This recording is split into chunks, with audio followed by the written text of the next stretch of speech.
Okay, so this is the last part of our polarization lecture, and I wanted to show you a couple more things. So the first thing is to try and understand how to do the math when you've got multiple linear polarizers. So for example, if you have linearly polarized light that looks like that, and you send it through a polarizer at an angle that looks like this, okay, that makes an angle theta with the original polarization direction like that, then we know we're going to get light coming out that is dimmer than the light coming in, and it makes an angle now of theta with the original angle, with the original direction, like that.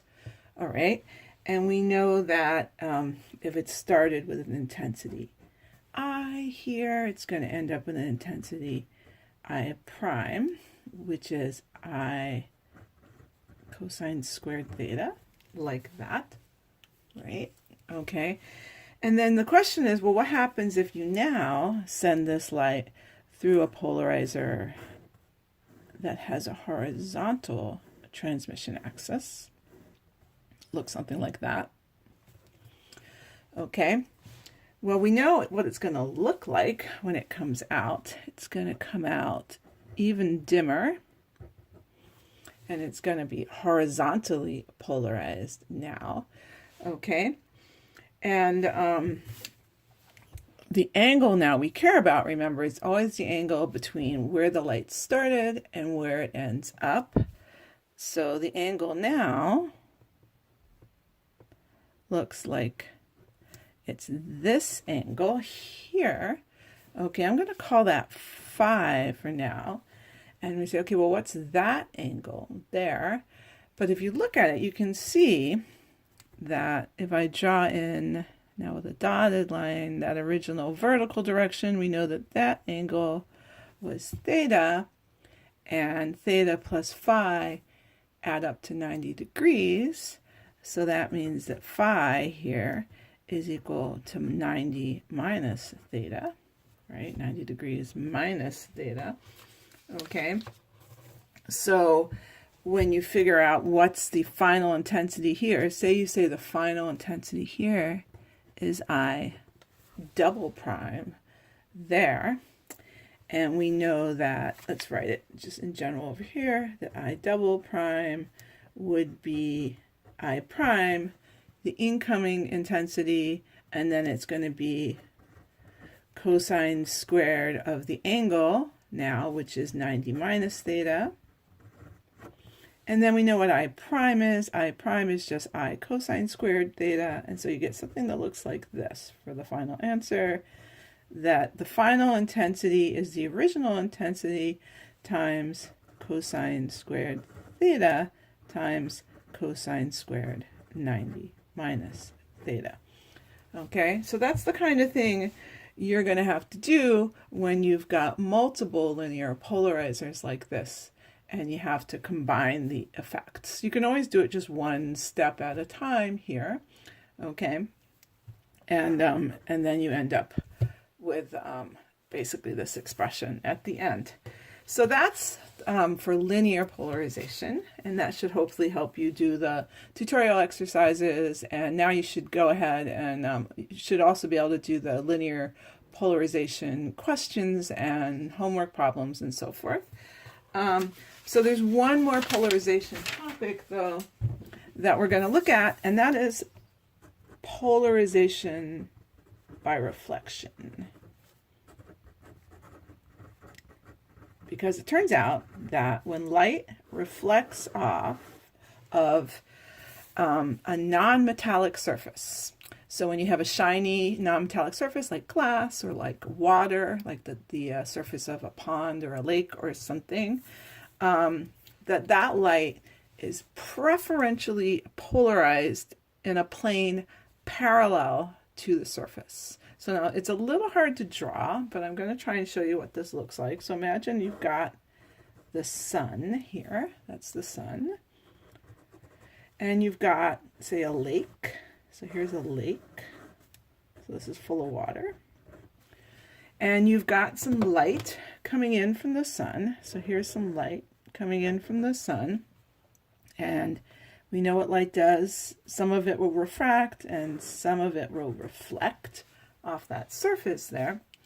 And now if we look at what's going on with the polarization here, so the light coming from the sun is unpolarized, so we could kind of draw it like this. I'm just going to draw 4 of them for now. So imagine 4 vectors like that. Okay, coming in. So that's your unpolarized light coming in. But then the light that gets reflected loses essentially most of the vertical polarization and only maintains the horizontal polarization that's parallel to the lake.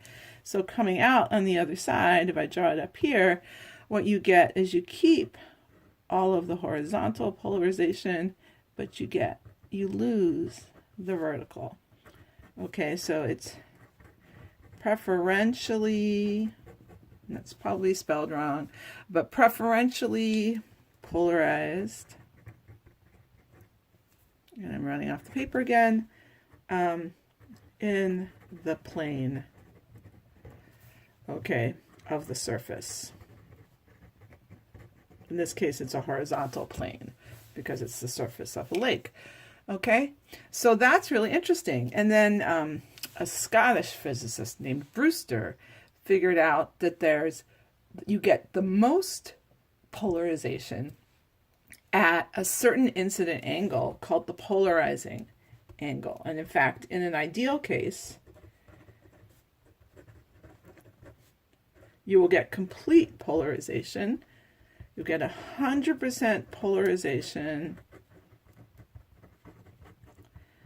Okay, parallel to the surface. Okay, so you're going to get 100% polarization when the incident angle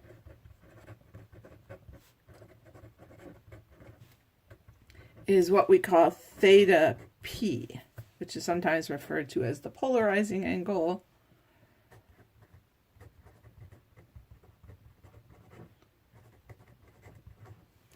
Or it's often referred to as Brewster's angle, because Brewster is the one that figured this out. And as you know, physicists like to name things after themselves. Okay, and you can calculate Brewster's angle actually quite easily.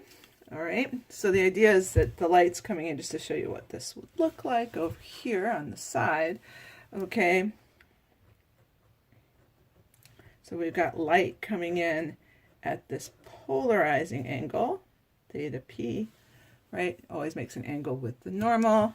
And here's the reflected light, which is also at theta p. Okay, and the idea is if you know the 2 indexes of refraction, if it goes from n1 to n2, so this could be like air to water, for example, then the tangent of the polarizing angle, or Brewster's angle, the tangent of theta p is just the ratio of those 2